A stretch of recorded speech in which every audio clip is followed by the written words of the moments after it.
তো সেদিন গেছিলাম অগ্নিনাভ মন্দির। অগ্নিনাভ মন্দির মানে শিবেরই আর এক রূপ, শিবেরই আর এক মন্দির, তার নাম অগ্নিনাভ মন্দির। তো অনেক দিন ধরেই যাব ভাবছিলাম, সবার মুখে শুনেছি যে খুব জাগ্রত মন্দির, তো যাব বলে ভেবেছিলাম। তো সেদিন সৌভাগ্যটা হয়েছে ফাইনালি।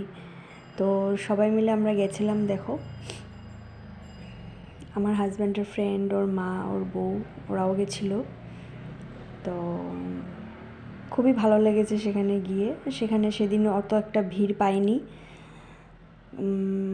অন্য সময় অন্য দিন অনেক ভিড় থাকে, কিন্তু আমরা কি জানি সেদিন আমরা একদমই ভিড় পাইনি। আর এখানে অনেক ভিড় হয়, এই জন্য লাইন করে যাওয়ার জন্য এসব ব্যবস্থা করে দিয়েছে। ব্যবস্থাটা খুবই ভালো লেগেছে। তারপরে একদমই ফাঁকা, দেখো আমরা যে টাইমে গেছি সেই টাইমে একদমই ফাঁকা হয়েছে। আমাদের যেতে একটু দেরি হয়েছিল, প্রায় দুপুর হয়ে গেছিলো, 12টা বেজে গেছিলো।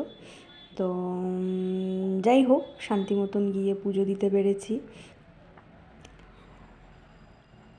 ওই যে দেখো, সবচেয়ে বড় প্রদীপ ওখানে জ্বালানো হয়, ওটা, ওই যে প্রদীপটা জ্বলছে। আর ওই যে অগ্নিনাভ বাবার পুজো হচ্ছে। আমি ভিতরে পর্যন্ত ক্যামেরাটা নিয়ে যেতে পারিনি, তো তাও আমি কোনো রকমে উঠিয়েছি এটা। তারপরে যে দেখো, পুজো দেওয়ার পরে সব প্রসাদ দিয়েছে, সবাই প্রসাদ খাচ্ছে।